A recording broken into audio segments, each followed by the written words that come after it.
오랜만입니다. 박상무님. 국정원 최정예 요원이었던 제가 이제는 당신 건물에서 바텐더로 일하고 있습니다.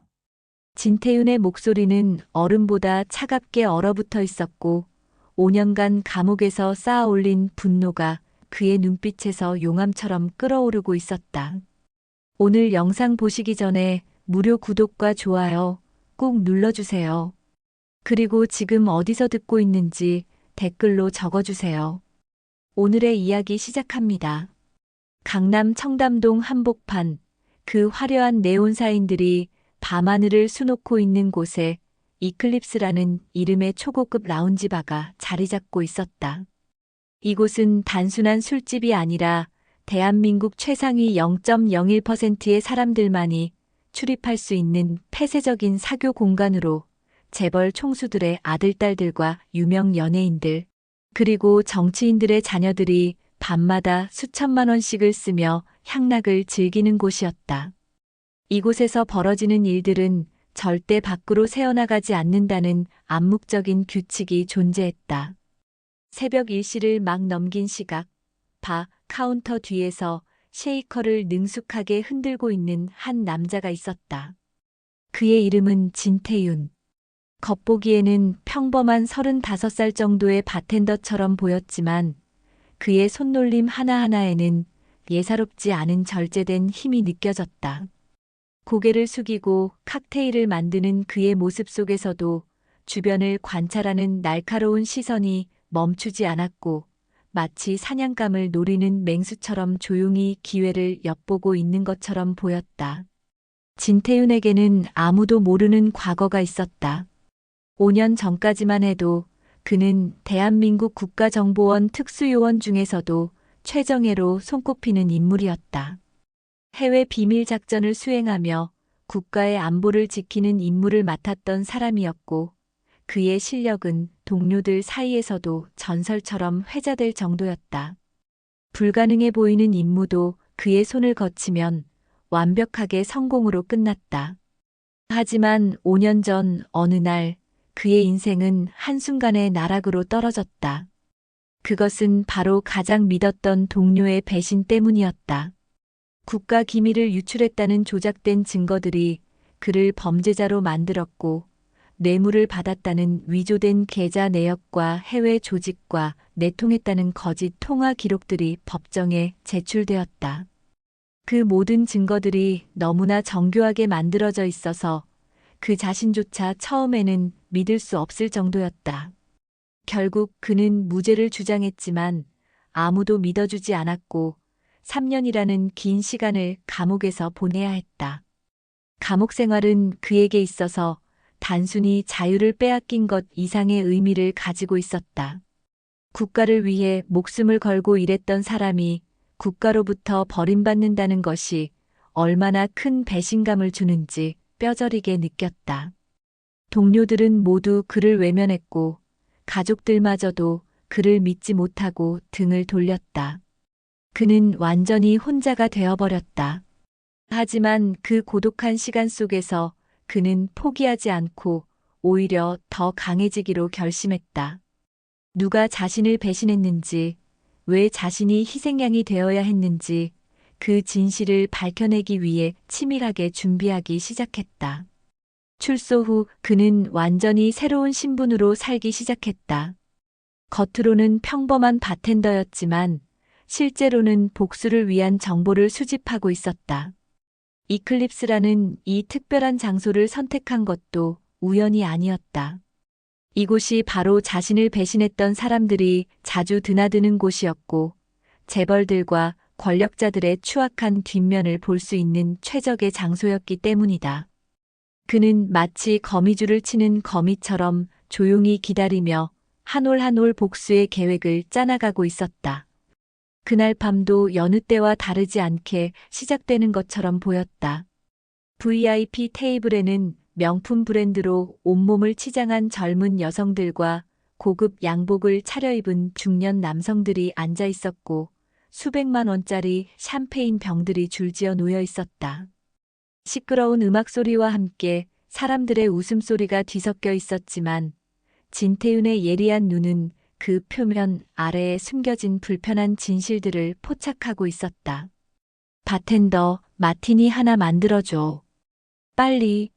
술에 취한 굵은 목소리가 카운터 쪽으로 들려왔다. 진태윤이 고개를 들어 소리가 난 방향을 보니 50대 초반으로 보이는 남성이 20대 초반의 젊은 여성 옆에 바짝 붙어 앉아 있었다.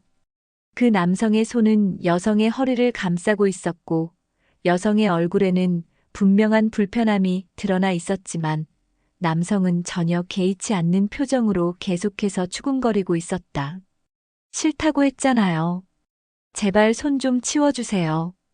젊은 여성이 남성의 손을 밀어내려고 했지만 역부족이었다. 남성은 오히려 더 가까이 다가가며 불쾌한 웃음을 지었다. 주변의 다른 손님들은 그 장면을 보면서도 모두 외면하고 있었다. 이런 일이 이곳에서는 너무나 흔한 일이었기 때문에 누구도 개입하려 하지 않았다. 뭐, 내가 너 같은 애들 몇이나 봤는데 감히 나한테 이래? 남성의 목소리가 점점 커졌다. 그는 여성의 턱을 거칠게 잡으며 계속해서 협박하듯이 말했다. 여기 오는 여자들이 다 뭐하러 오는 줄 알아? 순진한 척 하지 말고 얌전히 있어. 그러면 내가 좋은데 취직도 시켜주고 용돈도 많이 줄 수 있다고. 그의 태도는 여성을 완전히 물건 취급하고 있었다. 이런 상황에서도 주변 사람들은 여전히 자신들의 술잔만 기울이고 있었다. 진태윤의 손에서 쉐이커를 흔드는 소리가 멈췄다. 그의 눈빛이 순간적으로 차갑게 변했다. 5년간 억눌러왔던 분노가 서서히 끓어오르기 시작했다. 이런 장면을 보는 것이 이번이 처음이 아니었지만 매번 볼 때마다 참기가 힘들었다. 특히 오늘은 그 남성의 얼굴에서 5년 전 자신을 배신했던 사람들의 모습이 겹쳐 보였고 그 오만함과 권력을 휘두르는 태도가 너무나 닮아 있었다. 손님, 주문하신 마티니입니다. 진태윤이 차분한 목소리로 말하며 그 테이블로 다가갔다. 그는 일부러 그 중년 남성과 젊은 여성 사이에 자연스럽게 서서 칵테일을 내려놓았다. 그 과정에서 남성의 손이 여성에게서 자연스럽게 떨어지도록 만들었다. 이 모든 것이 매우 자연스러운 서비스 동작처럼 보였지만 사실은 계산된 개입이었다. 뭐야 너. 방해하지 말고 빨리 꺼져. 중년 남성이 짜증스럽게 진태윤을 쳐다보며 말했다. 하지만 진태윤은 전혀 물러서지 않고 여전히 그 자리에 서 있었다. 오히려 젊은 여성을 향해 조용히 물었다. 손님, 혹시 불편하신 점은 없으신가요? 필요하시면 다른 자리로 안내해 드릴 수도 있습니다. 젊은 여성의 눈에 순간적으로 희망의 빛이 스쳤지만 곧 두려움으로 바뀌었다. 그녀는 중년 남성의 눈치를 보며 아무 말도 하지 못했다. 하지만 그녀의 떨리는 손과 창백한 얼굴이 모든 것을 말해주고 있었다. 야, 이 새끼가 지금 내 일에 참견하는 거야? 너 여기가 어디인 줄 알고 이러는 거야? 중년 남성이 벌떡 일어서며 진태윤의 멱살을 잡으려고 했다. 하지만 진태윤의 손이 번개처럼 움직여 남성의 손목을 잡았다. 그 순간 남성의 얼굴이 고통으로 일그러졌다. 진태윤은 겉으로는 전혀 힘을 주지 않는 것처럼 보였지만 실제로는 정확한 압박점을 눌러 남성이 움직일 수 없게 만들고 있었다. 손님, 여기는 고급 라운지입니다. 다른 손님들께 피해를 드리시면 안 됩니다. 조용히 하시거나 아니면 밖으로 나가주시기 바랍니다. 진태윤의 목소리는 여전히 차분했지만 그 속에는 절대 양보할 수 없다는 단호함이 담겨 있었다. 주변의 다른 손님들이 하나둘씩 이쪽을 쳐다보기 시작했다. 중년 남성은 자신이 망신당하고 있다는 것을 깨달았다. 하지만 진태윤의 손아귀에서 벗어날 수가 없었다. 그제서야 이 바텐더가 보통 사람이 아니라는 것을 느끼기 시작했다. 너 죽고 싶어? 내가 누군지 알아? 이 건물 주인이 박준혁 이사님인데 내가 한마디만 하면 너 당장 길바닥에 놔앉는 거야. 박준혁. 그 이름이 나오는 순간 진태윤의 심장이 격렬하게 뛰기 시작했다. 5년 전 자신을 지옥으로 밀어넣었던 바로 그 이름이었다.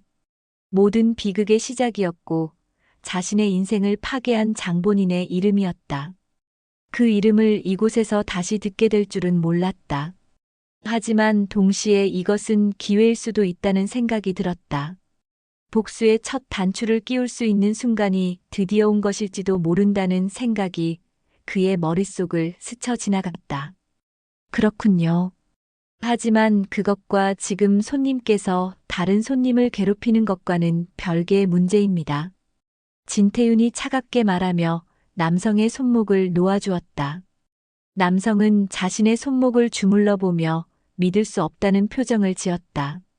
그리고는 주변을 둘러보더니 이미 너무 많은 사람들이 지켜보고 있다는 것을 깨달았다. 여기서 더 소란을 피우면 오히려 자신이 망신당할 것 같다는 생각에 욕설을 중얼거리며 자리를 떠났다. 진태윤은 그 남성이 완전히 사라질 때까지 지켜본 후 젊은 여성에게 다가가 조용히 물었다. 괜찮으세요? 필요하시면 경찰에 신고하는 것도 도와드릴 수 있습니다. 여성이 고개를 들어 진태윤을 바라봤다. 그녀의 눈에는 감사함과 동시에 깊은 두려움이 섞여 있었다. 그녀는 떨리는 목소리로 대답했다. 고맙습니다. 하지만 괜찮아요. 저는 이제 가봐야 해요. 그녀가 서둘러 자리를 떠나려고 하는 순간 진태윤은 그녀의 손목에 있는 멍자국을 보았다. 그것은 최근에 생긴 것 같았고 누군가에게 강하게 잡혀서 생긴 상처처럼 보였다. 이것이 처음이 아니라는 것을 직감적으로 알 수 있었다. 그날 밤의 사건은 그렇게 마무리되는 것처럼 보였다. 하지만 이것은 시작에 불과했다. 진태윤은 아직 몰랐지만 이날의 선택이 그의 인생을 다시 한번 완전히 바꿔놓게 될 터였다. 그리고 5년 만에 자신을 배신했던 사람과 다시 마주하게 되는 운명의 순간이 곧 다가오고 있었다. 그날 밤 사건이 있고 난 후 이클립스의 분위기는 묘하게 변해 있었다. 진태윤이 중년 남성을 제압한 장면을 목격한 직원들과 손님들 사이에서 수군거림이 끊이지 않았다. 평범한 바텐더가 아니라는 소문이 빠르게 퍼져나가기 시작했다. 특히 그가 손님의 손목을 잡았을 때 보여준 그 정확하고 절제된 움직임은 전문적인 훈련을 받은 사람만이 할 수 있는 것이었다. 이제 사람들은 그를 바라보는 시선이 예전과는 완전히 달라져 있었다. 새벽 3시가 되어 마지막 손님들이 하나둘씩 자리를 뜨고 있을 때 지배인이 조심스럽게 진태윤에게 다가왔다. 그의 얼굴에는 긴장감이 역력했고 평소와는 다르게 말을 꺼내기가 망설여지는 것처럼 보였다. 한참을 머뭇거리다가 결국 작은 목소리로 말을 꺼냈다. 태윤 씨, 오늘 일 때문에 위층에 올라가셔야 할 것 같습니다. 진태윤이 잠시 손을 멈추고 지배인을 바라봤다. 그의 눈빛에는 이미 예상했다는 듯한 표정이 스쳐 지나갔다. 오히려 침착하게 물었다. 위층이라면 최상층 펜트하우스를 말씀하시는 건가요? 네. 건물주께서 직접 보시겠다고 하셨습니다. 죄송합니다, 태윤 씨. 제가 말렸지만 괜찮습니다. 어차피 예상했던 일이니까요. 진태윤이 앞치마를 벗으며 담담하게 대답했다. 지배인은 그의 침착한 태도에 오히려 더 걱정스러운 표정을 지었다. 박준혁이 얼마나 무서운 사람인지 이곳에서 일하는 사람들은 모두 알고 있었다. 한번 그의 심기를 건드리면 어떤 일이 벌어지는지도 다들 익히 들어서 알고 있었기 때문에 지배인은 진태윤이 무사할 수 있을지 걱정이 되었다. 엘리베이터를 타고 최상층으로 올라가는 동안 진태윤의 심장은 빠르게 뛰고 있었다. 그것은 두려움 때문이 아니라 오히려 기대감 때문이었다. 5년이라는 긴 세월 동안 꿈에서도 잊을 수 없었던 그 얼굴을 다시 보게 된다는 사실이 그를 흥분시키고 있었다. 복수의 첫걸음을 내딛는 순간이 드디어 온 것이고 이제부터 시작이라는 생각에 오히려 미소가 지어졌다. 엘리베이터 문이 열리자 거대한 유리창 너머로 서울의 야경이 한눈에 들어왔다. 수백억 원은 좋게 들었을 것 같은 화려한 인테리어와 고가의 예술 작품들이 벽면을 장식하고 있었다. 그리고 그 모든 것의 중심에 한 남자가 서 있었다. 그는 유리창을 바라보며 손에 위스키 잔을 들고 있었다. 진태윤의 발소리를 듣고도 천천히 돌아서는 그의 모습에서는 절대적인 권력자의 여유가 느껴졌다. 바텐더가 손님을 폭행했다는 보고를 받았는데 그게 사실인가? 박준혁이 천천히 돌아서며 말했다. 그 순간 두 사람의 눈이 마주쳤다. 박준혁의 얼굴에서 색이 빠져나갔다. 손에 들고 있던 위스키 잔이 흔들리는 것이 보였다. 그는 믿을 수 없다는 표정으로 진태윤을 바라보며 입을 열었다. 진태윤? 내가 살아있었어? 오랜만입니다, 박 이사님. 아니, 이제는 박 상무님이라고 불러야 하나요? 승진하셨다면서요.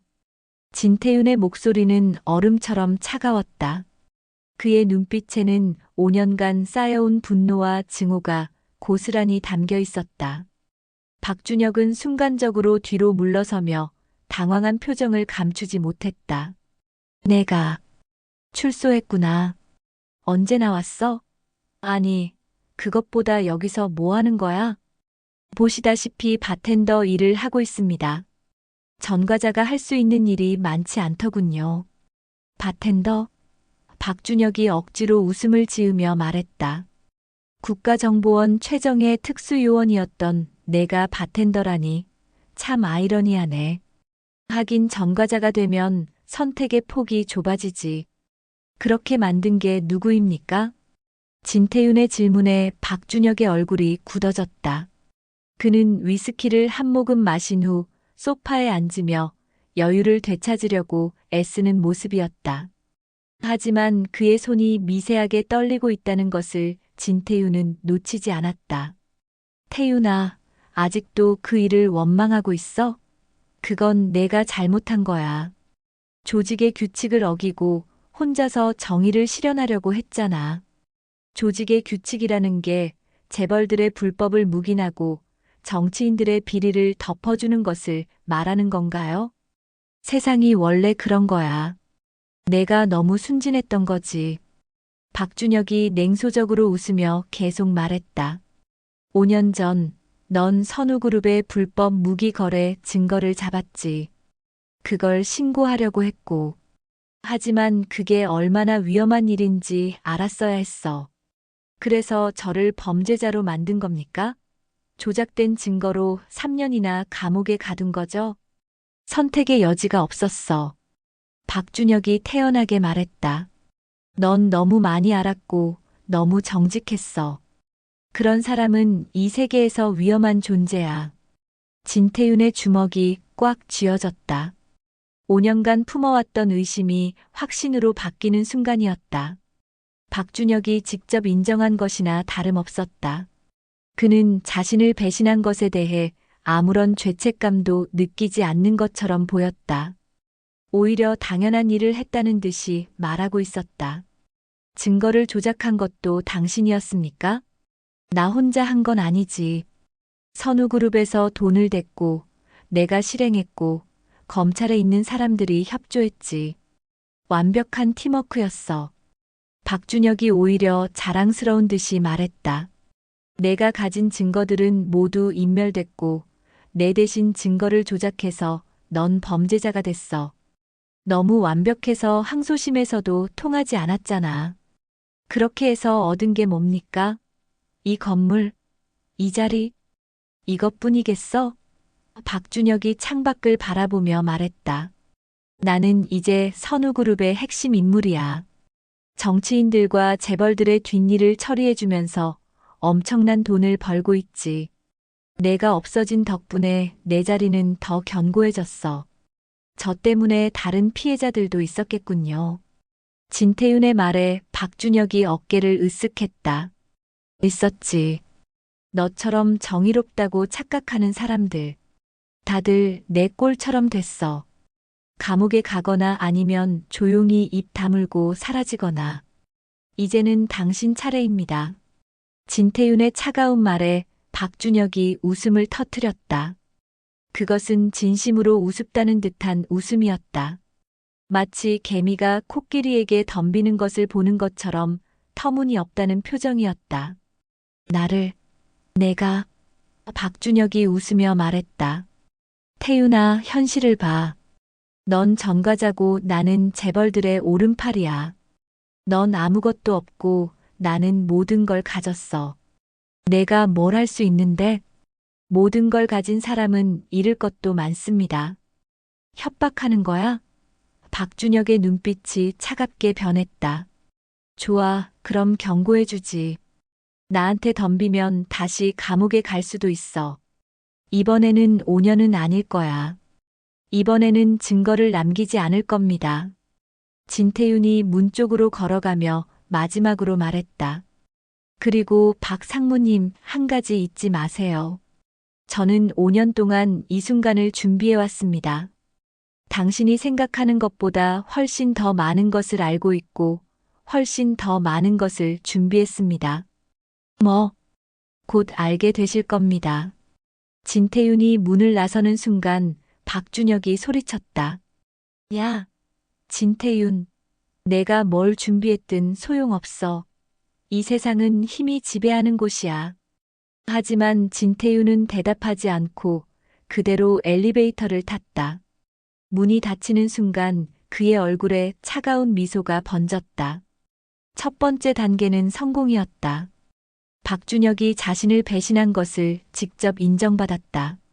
이제 그 다음 단계로 넘어갈 시간이었다. 엘리베이터에서 내려 밖으로 나오는 순간 진태윤의 휴대전화가 울렸다. 화면에는 우진이라는 이름이 떠 있었다.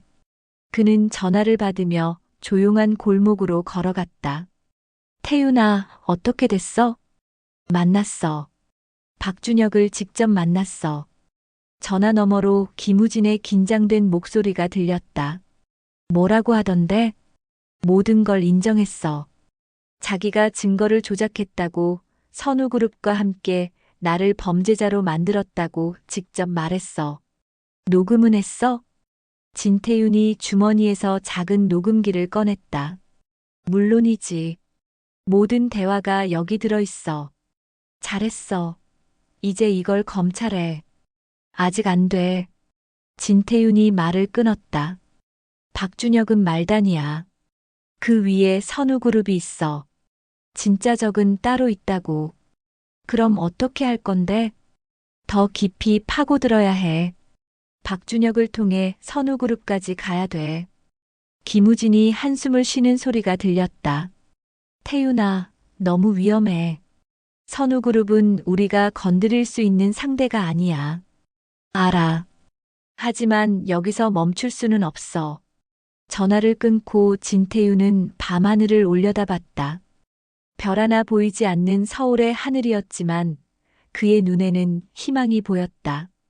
5년간의 어둠을 지나 드디어 빛이 보이기 시작했다. 복수는 이제 막 시작되었다. 그리고 그 끝에는 진실과 정의가 기다리고 있을 거라고 그는 믿었다. 박준혁과의 만남 이후 이틀이 지났다.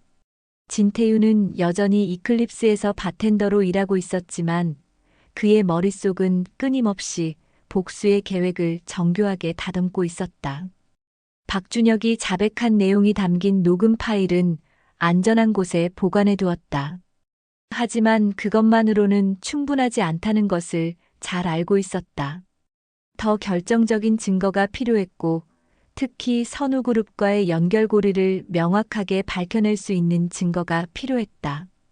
그날 저녁 7시쯤 이클립스에 한 여성이 들어왔다. 그녀는 이틀 전 진태윤이 도와주었던 바로 그 젊은 여성이었다. 하지만 오늘은 혼자가 아니라 정장 차림의 남성과 함께였다. 그 남성의 얼굴을 본 순간 진태윤의 눈빛이 날카로워졌다. 왜냐하면 그는 바로 최민재였다. 서울에서 가장 악명 높은 변호사 중 한 명이자 국회의원의 아들로 알려진 인물이었다. 그리고 박준혁과 매우 가까운 관계라는 것을 진태윤은 이미 조사를 통해 알고 있었다. 최민재는 여성의 팔을 거칠게 잡고 있었다. 여성은 고개를 숙인 채 따라오고 있었다. 그녀의 걸음걸이에서 두려움이 느껴졌다. 목에는 스카프를 두르고 있었지만 그 아래로 멍자국이 살짝 보였다. 진태윤은 즉시 상황을 파악했다. 이 여성이 최민재에게 지속적으로 폭력을 당하고 있다는 것을 알 수 있었다. 테이블로 안내해드리겠습니다. 웨이터가 두 사람을 안쪽 구석 자리로 안내했다. 최민재는 마치 자신의 집인 것처럼 편하게 앉았다. 여성에게는 앉아라고 명령하듯이 말했다. 진태윤은 카운터에서 그들을 관찰하며 기회를 노리고 있었다. 30분쯤 지나자 최민재가 화장실로 가는 것이 보였다. 진태윤은 이 기회를 놓치지 않고 그 여성의 테이블로 다가갔다. 물 한 잔을 건네며 조용히 말했다. 이틀 전에 도와드렸던 사람 기억하세요? 여성이 고개를 들어 진태윤을 보더니 눈이 커졌다. 네, 기억해요. 그때 정말 고마웠어요. 지금도 도움이 필요해 보이는데요. 괜찮으세요? 여성의 눈에 눈물이 고이기 시작했다. 그녀는 주변을 둘러보며 작은 목소리로 말했다. 저는 한서연이라고 해요. 도와주세요. 제가 저 사람한테서 벗어날 수가 없어요. 최민재 변호사죠? 어떻게 아세요? 여기서 일하다 보면 다들 알게 되죠. 진태윤이 말했다. 구체적으로 무슨 일이 있었나요? 한서연이 떨리는 손으로 스카프를 살짝 내렸다. 목에는 손자국 모양의 멍이 선명하게 남아 있었다. 어젯밤에 술 마시고 와서는 제가 다른 남자를 봤다고 의심하면서 목을 조르고 때렸어요. 경찰에 신고는 안 하셨어요? 못해요. 저 사람 아버지가 국회의원이에요. 제가 신고하려고 하면 오히려 저한테 명예훼손으로 고소한다고 협박했어요. 그리고 증거도 다 없애버릴 수 있다고. 진태윤의 주먹이 꽉 쥐어졌다. 이런 식으로 권력을 악용하는 사람들을 보면 참을 수 없는 분노가 치밀어 올랐다. 5년 전 자신을 배신하고 감옥에 보낸 사람들도 똑같은 방식으로 권력을 휘둘렀다. 그래서 더욱 참을 수 없었다. 제가 도와드릴 수 있습니다. 정말요? 하지만 어떻게? 저를 믿으세요. 하지만 시간이 필요해요. 바로 그 순간 최민재가 화장실에서 돌아오는 것이 보였다. 진태윤은 재빨리 카운터로 돌아갔다. 최민재는 한서연이 누군가와 이야기하던 것을 눈치챘는지 의심스러운 눈빛으로 주변을 둘러봤다. 한서연은 고개를 숙인 채 아무 일도 없었던 것처럼 행동하고 있었다. 누구랑 얘기했어? 최민재가 날카롭게 물었다. 한서연이 고개를 저으며 대답했다. 아무도 안 왔어요. 거짓말하지 마. 내가 봤어. 정말 아무도 안 왔어요. 그냥 웨이터가 물 갖다 줬을 뿐이에요. 최민재가 의심스럽다는 표정으로 한서연을 노려봤지만 더 이상 추궁하지 않았다. 대신 술을 계속 마시기 시작했다. 시간이 지날수록 그의 목소리가 커졌고 행동이 거칠어지기 시작했다. 밤 10시쯤 되자 최민재는 완전히 취한 상태였다. 그는 한서연에게 욕설을 퍼붓기 시작했다. 너 같은 년이 나한테 감히 눈치를 봐. 내가 너를 얼마나 잘 대해줬는데. 주변 손님들이 불편한 표정으로 쳐다봤지만 아무도 나서지 않았다. 이곳에서는 이런 일이 흔했다. 특히 상대가 최민재 같은 권력자라면 더더욱 아무도 개입하려 들지 않았다. 너 오늘 집에 가서 각오해. 내가 제대로 교육시켜 줄 테니까. 최민재의 협박에 한서연의 얼굴이 창백해졌다. 그녀는 진태윤을 바라보며 도움을 청하는 눈빛을 보냈다. 진태윤은 더 이상 참을 수 없다고 판단했다. 지배인에게 다가가 조용히 말했다. 저 손님 취했으니까 택시 불러드리는 게 좋을 것 같습니다. 태윤 씨, 저 사람 건드리면 안 돼요. 최민재 변호사예요. 알고 있습니다. 하지만 다른 손님들이 불편해하고 있어요. 지배인이 난감한 표정을 지었지만 결국 고개를 끄덕였다. 진태윤이 최민재의 테이블로 다가가자 최민재가 째려봤다.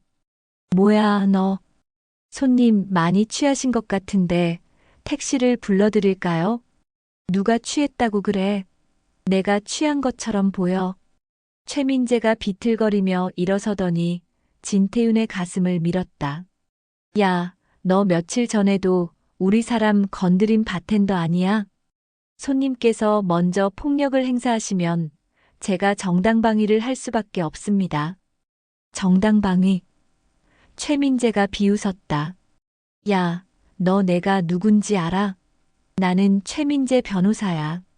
내가 한마디만 하면 너 같은 거 당장 고소해서 인생 끝장낼 수 있어. 그렇게 하시죠. 진태윤의 차분한 대답에 최민재가 화가 났다. 그는 주먹을 휘둘렀다. 하지만 진태윤은 쉽게 피했다. 최민재는 균형을 잃고 바닥에 넘어졌다. 그 모습을 주변 손님들이 모두 보고 있었다. 몇몇은 휴대전화로 촬영까지 하고 있었다. 이 새끼가. 최민재가 다시 일어나 달려들려고 했지만 보안 요원들이 달려와 그를 제지했다. 지배인도 급히 와서 상황을 정리하려고 했다. 최민재는 욕설을 퍼부으며 끌려나갔다. 한서연은 그 혼란 속에서 진태윤에게 작은 종이 쪽지를 건넸다. 진태윤이 나중에 쪽지를 펼쳐보니 전화번호와 함께 도와주세요라는 글씨가 적혀 있었다. 그는 즉시 그 번호로 전화를 걸었다. 한서연이 떨리는 목소리로 받았다.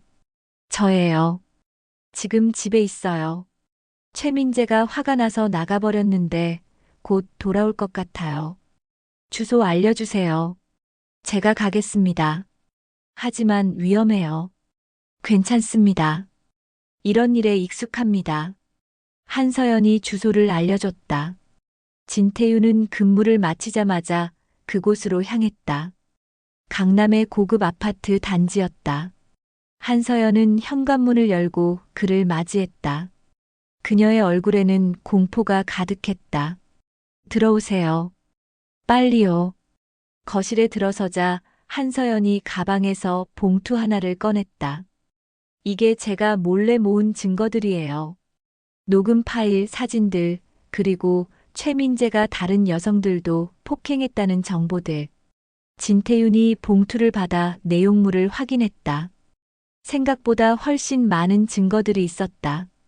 특히 최민재가 박준혁과 통화하는 녹음 파일이 있었다. 그 내용을 들어보니 두 사람이 함께 증거를 인멸하고 피해자들을 협박한 사실이 명확하게 드러났다. 이거 대단한데요.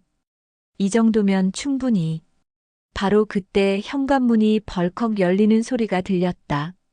최민재가 술에 더 취한 상태로 들어왔다. 진태윤을 보자 그의 얼굴이 분노로 일그러졌다. 너 여기서 뭐 하는 거야? 손님을 보호하고 있습니다. 손님 보호?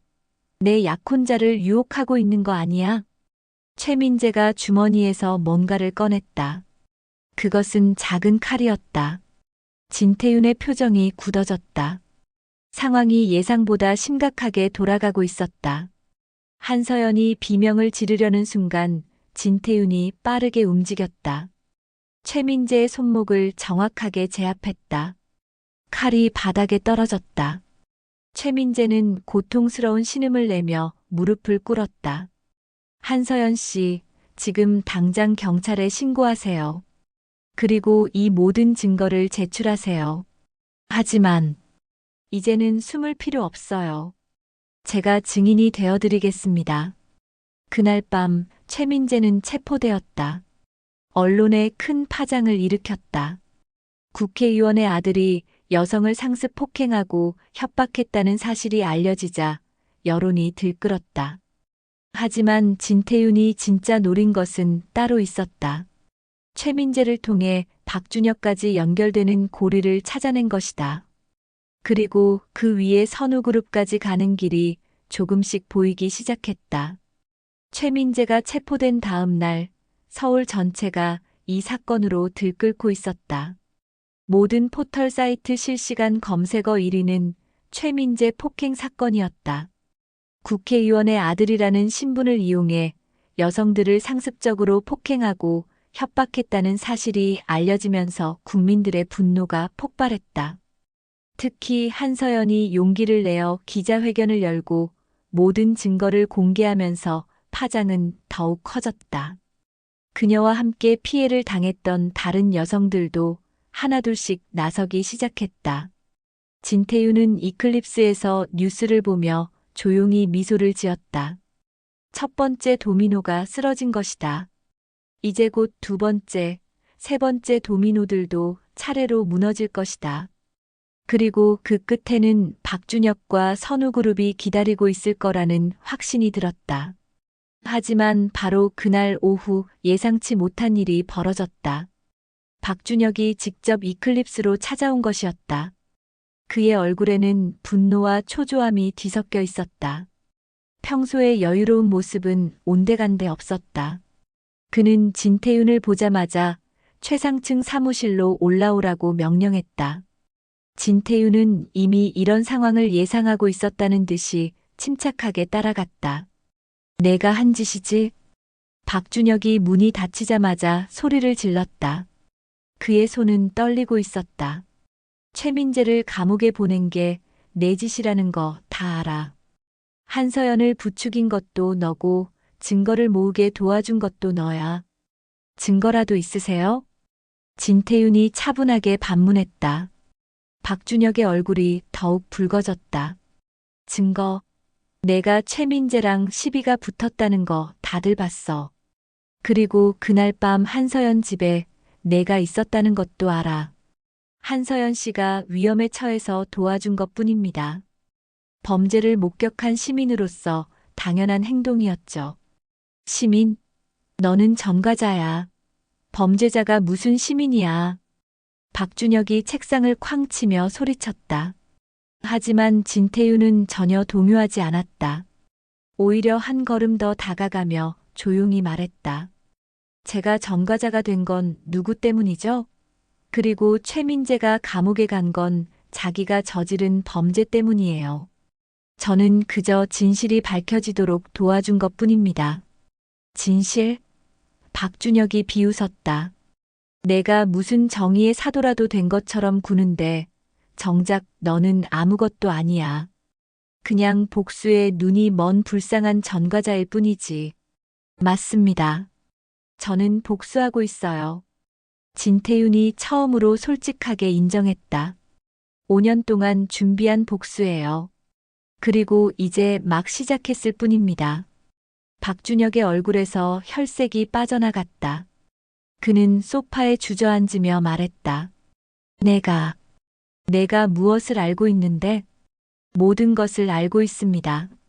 당신이 5년 전에 저를 어떻게 배신했는지, 선우그룹과 어떤 거래를 했는지, 그리고 지금까지 얼마나 많은 범죄를 저질렀는지 말이죠. 진태윤이 휴대전화를 꺼내 녹음 파일을 재생했다. 박준혁 자신의 목소리가 들려왔다. 그것은 며칠 전 이 방에서 나눈 대화였다.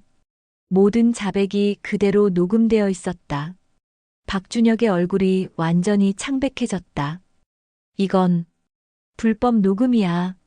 법정에서 증거로 쓸 수 없어. 알고 있습니다. 하지만 이건 시작일 뿐이에요. 진태윤이 노트북을 꺼내 화면을 보여주었다. 거기에는 수백 개의 파일들이 정리되어 있었다. 은행 거래 내역, 비밀 계약서, 뇌물 수수 증거, 그리고 선우그룹과 주고받은 이메일들까지 모든 것이 체계적으로 정리되어 있었다. 이건 어떻게 국정원 출신이라는 거 잊으셨나요? 당신의 보안 시스템은 제게는 장난감 같은 거예요. 박준혁이 노트북을 빼앗으려 했지만 진태윤이 재빨리 피했다. 이건 복사본입니다. 원본은 이미 안전한 곳에 보관되어 있어요. 그리고 만약 제게 무슨 일이 생기면 자동으로 검찰과 언론에 전송되도록 설정되어 있습니다. 박준혁이 바닥에 주저앉았다. 그는 완전히 패배한 표정이었다. 내가 원하는 게 뭐야? 돈이야? 내가 줄 수 있어. 얼마든지 줄게. 저는 돈이 필요 없어요. 그럼 뭘 원하는데? 정의입니다. 진태윤의 차가운 대답에 박준혁이 고개를 들었다.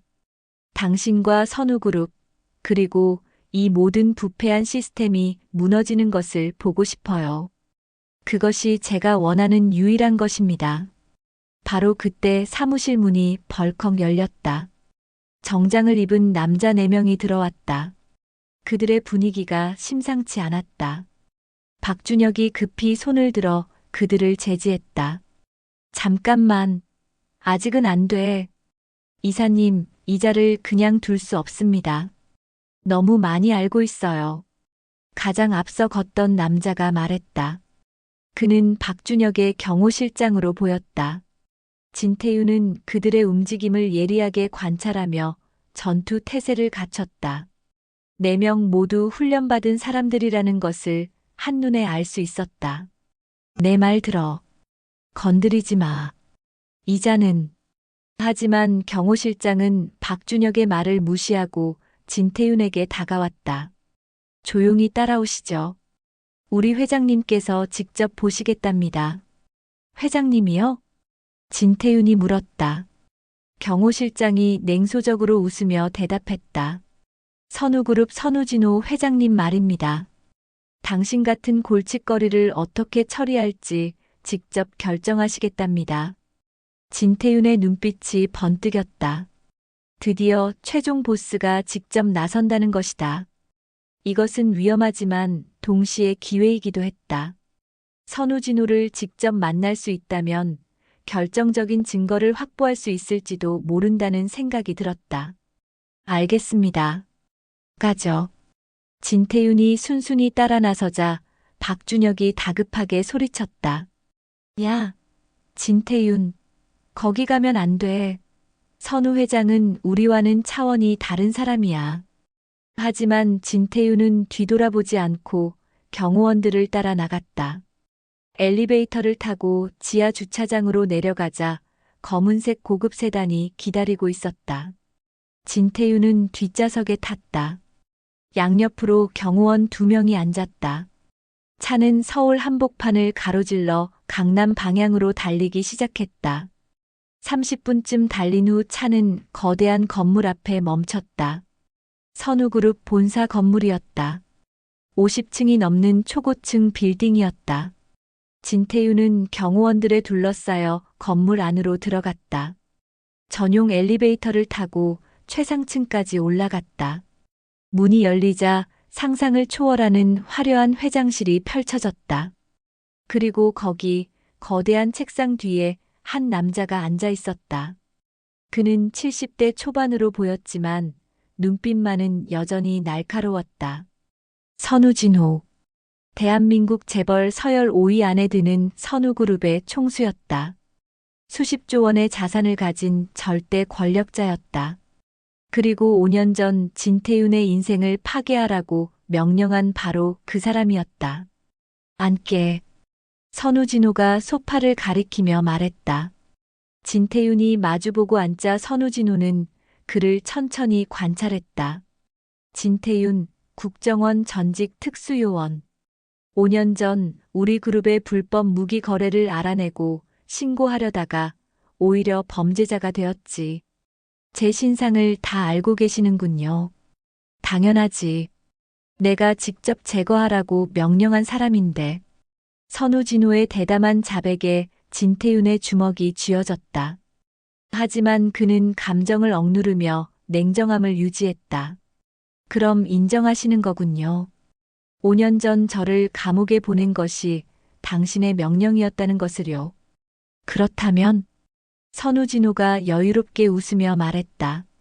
증명할 수 있나? 지금 이 대화는 녹음되고 있지 않아. 이 방은 완벽한 차폐실이거든.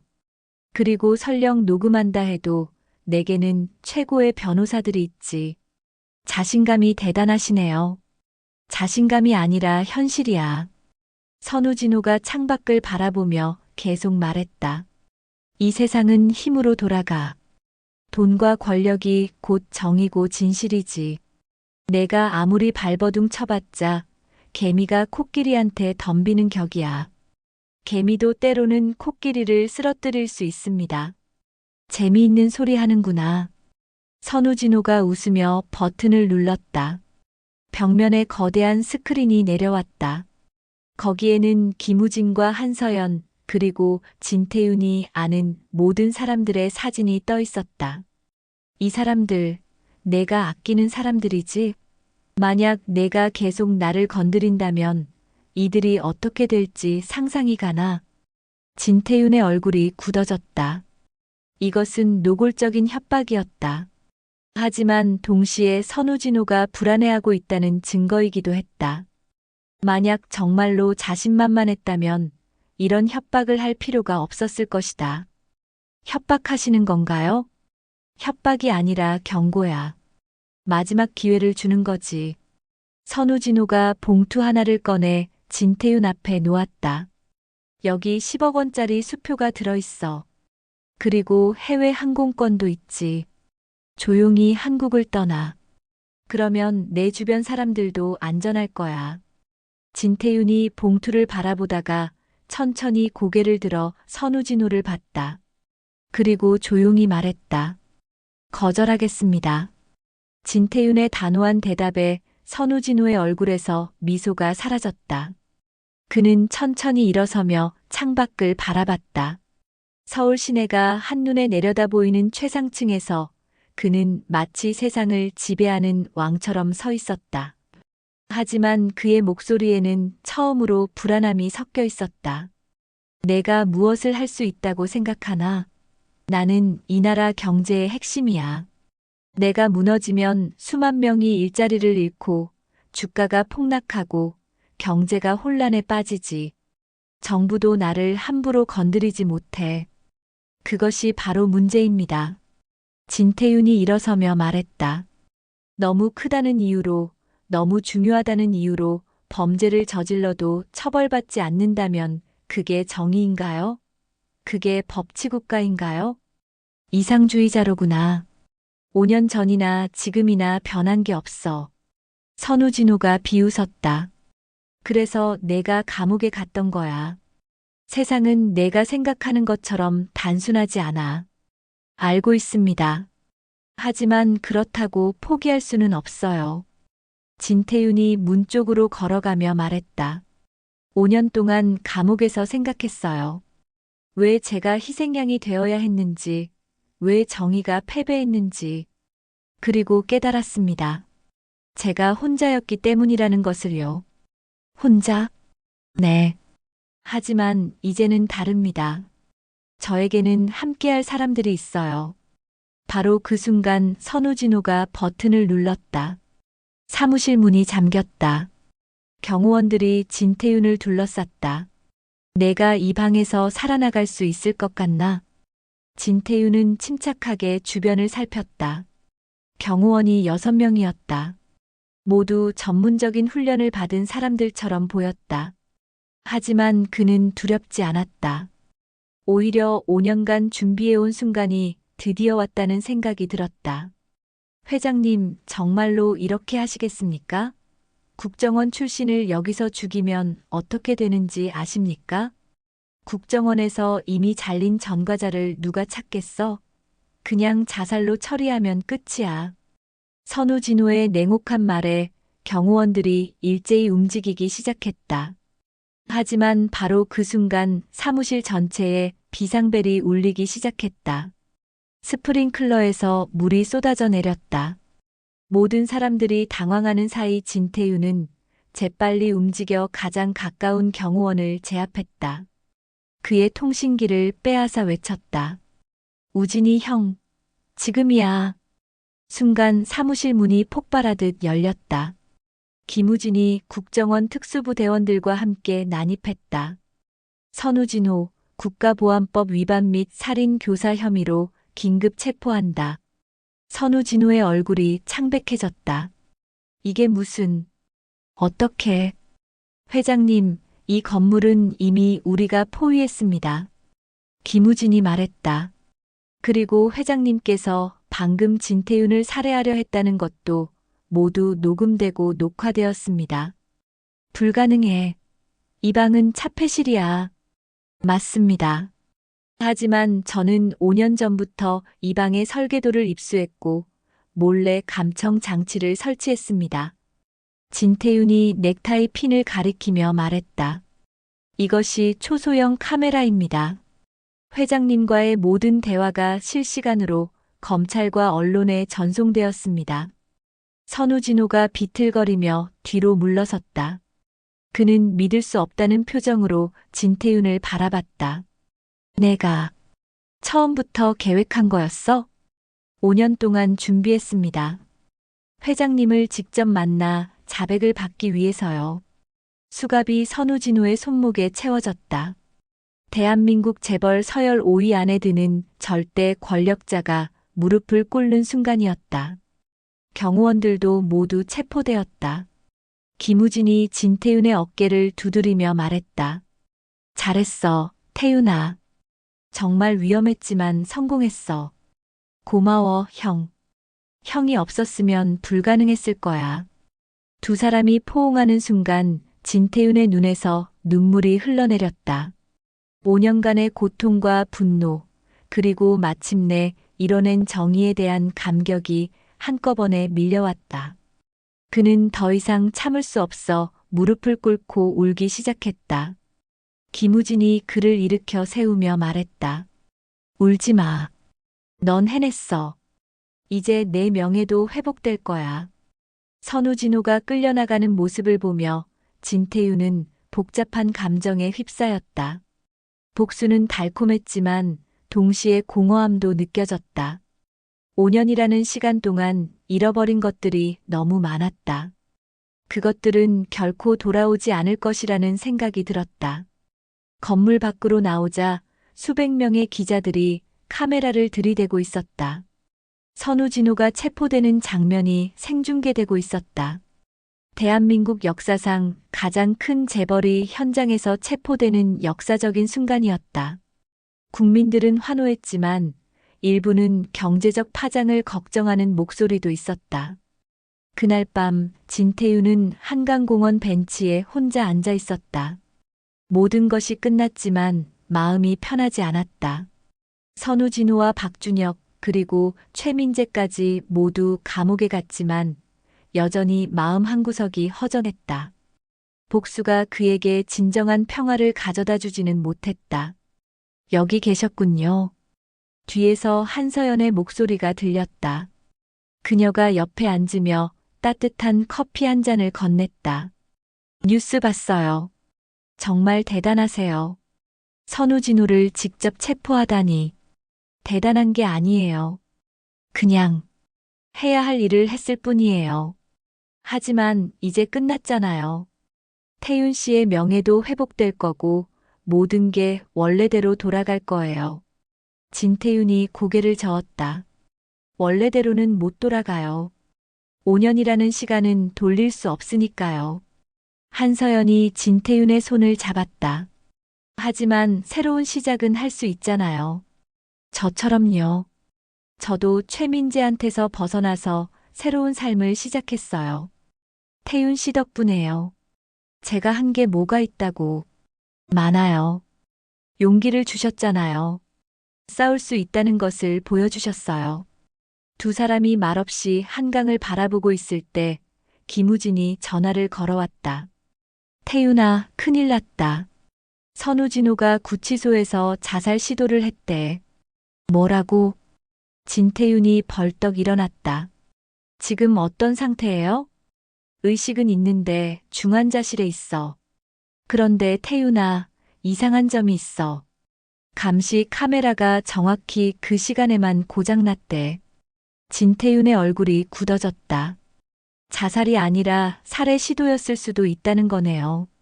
그럴 가능성이 높아. 선우진호가 죽으면 모든 비리가 묻힐 수 있으니까. 제가 지금 가겠습니다. 전화를 끊고 진태윤이 서둘러 일어서자 한서연이 물었다. 무슨 일이에요? 선우진호가 위험해요.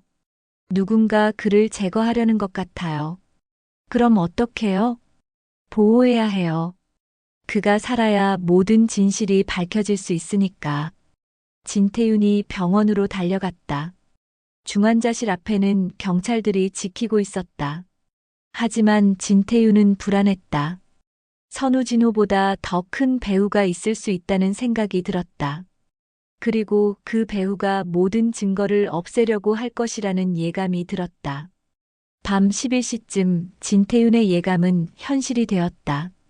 의사복장을 한 남자 둘이 중환자실에 접근하려 했다. 진태윤이 그들을 막아섰다. 어디 가시는 겁니까? 환자 상태 확인하러 가는데요. 지금은 면회 시간이 아닙니다. 그리고 두 분의 얼굴을 이 병원에서 본 적이 없는데요. 남자들의 표정이 변했다. 그들이 주머니에서 뭔가를 꺼내려는 순간 진태윤이 먼저 움직였다. 국정원 시절 배운 격투 기술로 두 사람을 순식간에 제압했다. 그들의 주머니에서는 독극물 주사기가 나왔다.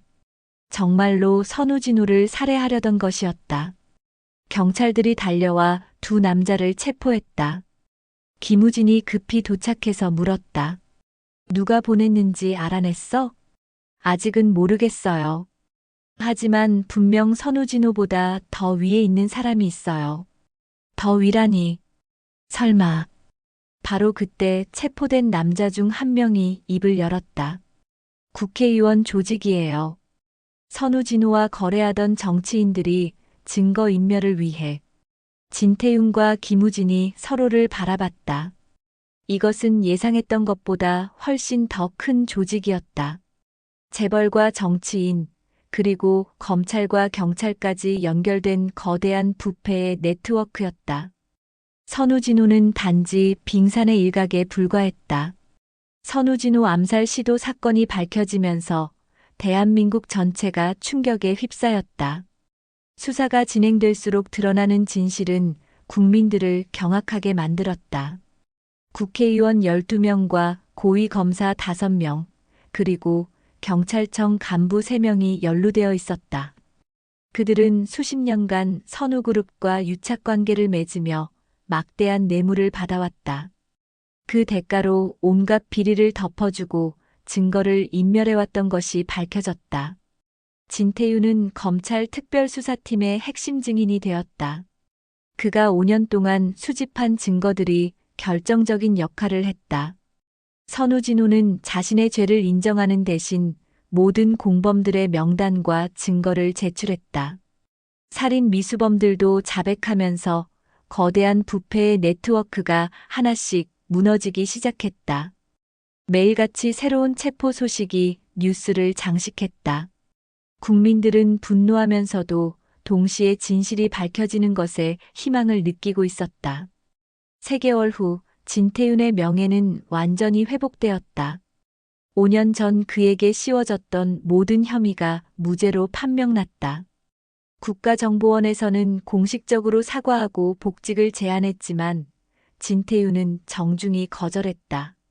그는 이미 새로운 길을 선택했다. 한서연과 함께 피해자 지원 법률 사무소를 설립하기로 결심했다.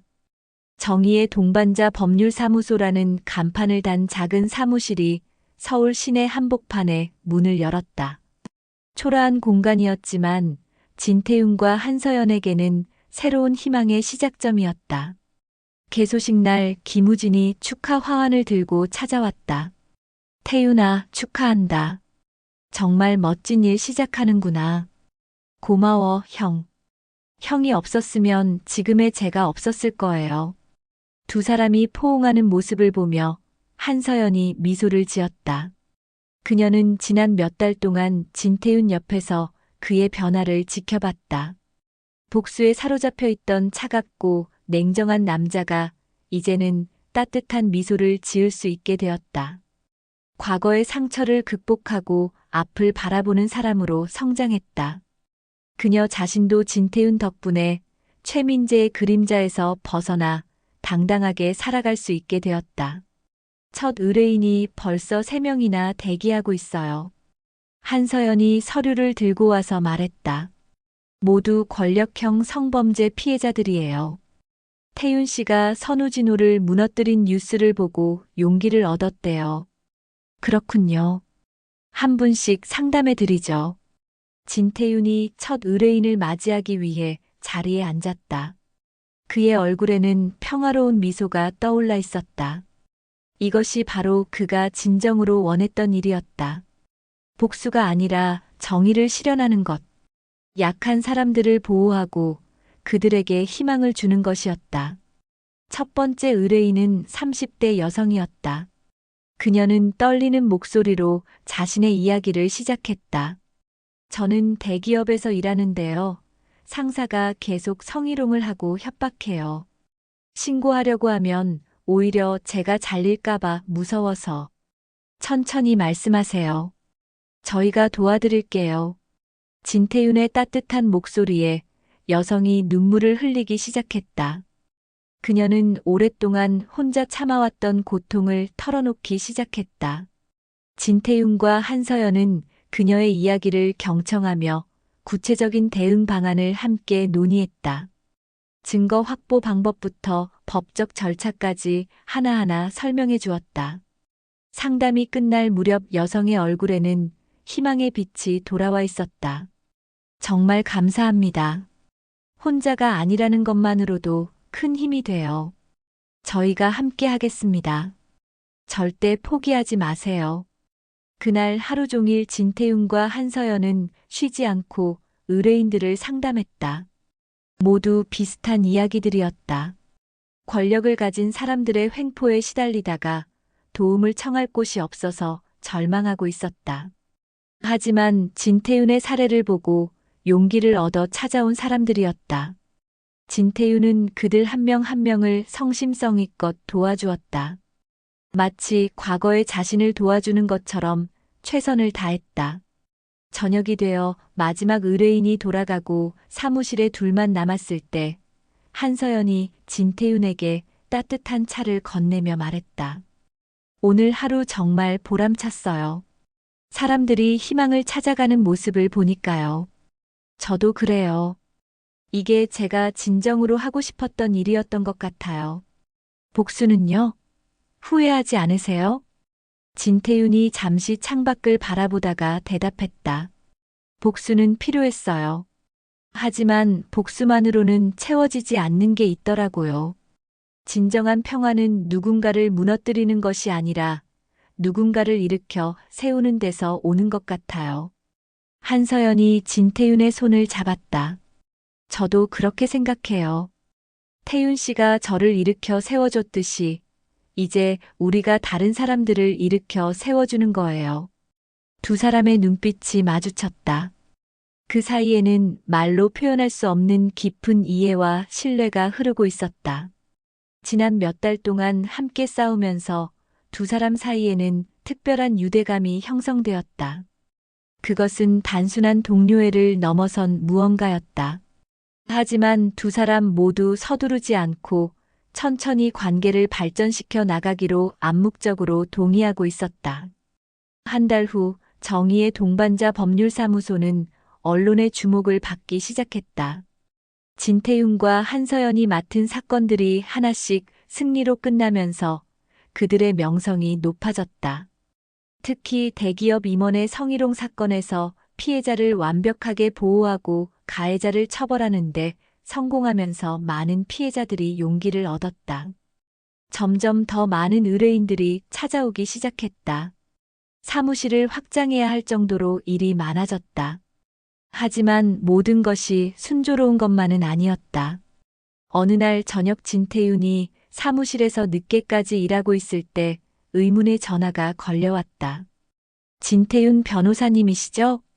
네, 그런데 누구시죠? 저는 국가정보원 특수부서 소속입니다. 선우진호보다 더 큰 조직에 대한 정보가 있습니다. 진태윤의 표정이 굳어졌다. 무슨 말씀이신지. 선우그룹은 빙산의 일각이었습니다. 더 거대한 국제범죄 조직이 배후에 있습니다. 도와주실 수 있겠습니까? 저는 이제 그런 일에서 손을 뗐습니다. 알고 있습니다. 하지만 당신만이 할 수 있는 일입니다. 수많은 사람들이 위험에 처해 있습니다. 진태윤이 망설였다. 한편으로는 이제 평화로운 삶을 살고 싶다는 마음이 있었지만 다른 한편으로는 여전히 정의를 실현하고 싶다는 열망이 있었다. 생각해 보겠습니다. 전화를 끊고 진태윤은 깊은 고민에 빠졌다. 바로 그때 한서연이 커피를 들고 들어왔다. 무슨 일이에요? 표정이 안 좋은데요. 새로운 제안을 받았어요. 더 큰 조직을 상대해 달라고요. 그래서 어떻게 할 거예요? 진태윤이 한서연을 바라보며 말했다. 모르겠어요. 한편으로는 지금처럼 평화롭게 살고 싶고 다른 한편으로는 의무감이 느껴지는 거죠? 네. 제가 할 수 있는 일을 안 하는 게 옳은 건가 하는 생각이 들어요. 한서연이 진태윤의 손을 잡으며 말했다. 태윤 씨, 당신은 이미 충분히 많은 일을 했어요. 5년 동안 감옥에서 고생했고, 복수를 완수했고, 이제는 많은 사람들을 돕고 있잖아요. 더 이상 혼자 모든 짐을 짊어질 필요 없어요. 하지만, 만약 정말로 해야 한다면, 이번에는 혼자 하지 마세요. 제가 함께 할게요. 진태윤의 눈이 커졌다. 위험해요. 당신까지 위험에 빠뜨릴 수는 없어요. 저도 당신만큼 강해졌어요. 그리고 이제는 제 차례예요. 당신이 저를 도와줬듯이 이제는 제가 당신을 도울 차례죠. 두 사람이 서로를 바라보는 순간 진태윤은 깨달았다. 자신은 더 이상 혼자가 아니라는 것을, 5년 전처럼 모든 것을 혼자 감당할 필요가 없다는 것을, 그리고 함께라면 어떤 어려움도 극복할 수 있다는 것을 알게 되었다. 알겠어요. 하지만 조건이 있어요. 무슨 조건이요? 우리가 함께 결정해야 해요. 더 이상 저 혼자 판단하지 않을게요. 한서연이 미소를 지으며 고개를 끄덕였다. 좋아요. 함께 결정하죠. 그날 밤 두 사람은 한강공원을 걸으며 미래에 대해 이야기했다. 새로운 도전이 기다리고 있었지만 두려움보다는 기대감이 더 컸다. 왜냐하면 이제 그들은 혼자가 아니었다. 서로를 믿고 의지할 수 있는 동반자가 있었다. 그리고 무엇보다 진정한 정의를 실현하고자 하는 같은 꿈을 가지고 있었기 때문이다. 서울의 야경이 아름답게 빛나고 있었다. 진태윤과 한서연은 손을 맞잡고 걸으며 새로운 미래를 향해 나아가고 있었다. 복수의 시대는 끝났다. 이제는 진정한 정의의 시대가 시작되고 있었다. 그들의 이야기는 계속될 것이고 더 많은 사람들에게 희망과 용기를 주는 이야기로 남을 것이라는 확신이 들었다. 여러분, 오늘 이야기 어떠셨나요? 여러분의 생각을 댓글에 달아주세요. 그리고 구독과 좋아요, 알림 꼭 부탁드립니다. 더 많은 이야기를 전달드리기 위해 꼭 필요합니다. 여러분의 관심이 저에게 큰 힘이 됩니다.